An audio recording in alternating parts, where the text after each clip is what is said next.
War has a way of bending the rules of reality, pushing both men and machines to their absolute limits.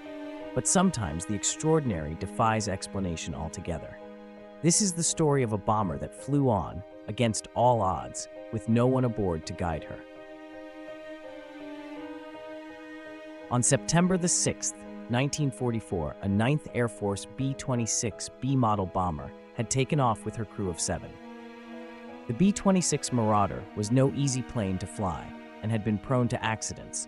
The model was often called the Widowmaker because of the low survivability one had in an eventual crash.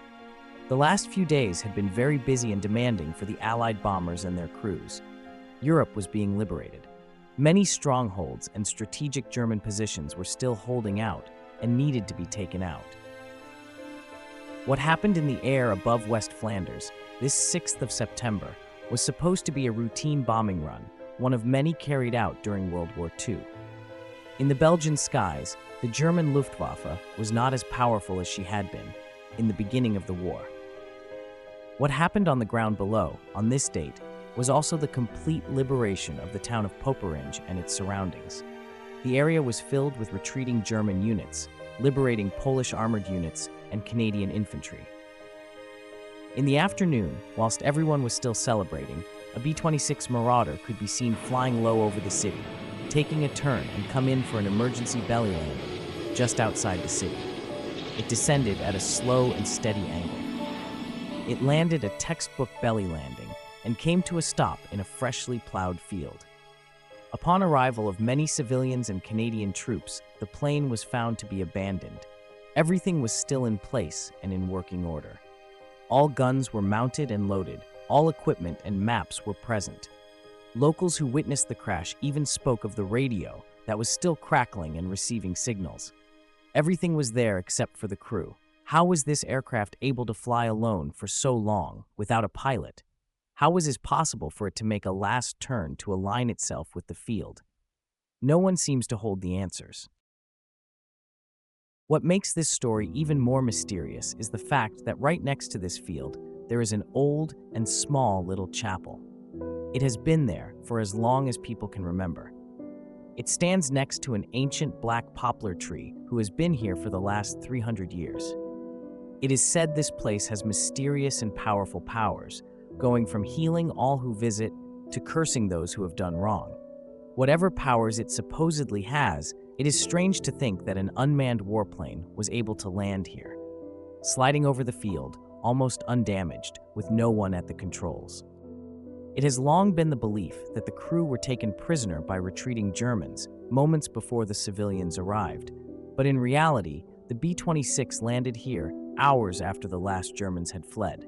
So this path seems incorrect. What makes researching this crash even more difficult is the fact that this B-26 doesn't have a name painted onto it, nor does it have a complete tail number. Only the numbers 139 are slightly visible. A British salvation crew came by the very next day to dismantle the aircraft and take everything with them, but no mention was given of its identity. Had this been a crash in occupied territory, then we would have been able to search the American MAC reports, the missing aircrew reports of U.S. Air Force personnel lost during a combat mission. As this part of Belgium was already liberated, the only thing we can find in the records is an FTR mention, failed to return. I have found no records of B-26 missions on this day, so I have no idea what the target and base were. What really happened then is still largely unknown today. The old population tells the children around Poperinge to take the old chapel serious. It is haunted, mystical, and even has the power to bring down planes. I'm not a superstitious man myself. I just think there must be a more logical explanation. The original crew has probably been accounted for, but was never clearly written down in a log anywhere, as sometimes happened during the chaotic Allied advance. The men of this Marauder might have received flak damage over the target and were forced to bail.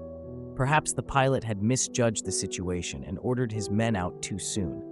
The landing probably was a big stroke of luck. The field itself was soft, wet, and flat, which caused minimal damage to the airframe on impact. It slided most of the way, leading to the illusion the plane landed itself. All I'm saying is, next time you pass by an old chapel, Just be careful. If you liked this video and enjoyed the content, please subscribe and give us a like. See you next time.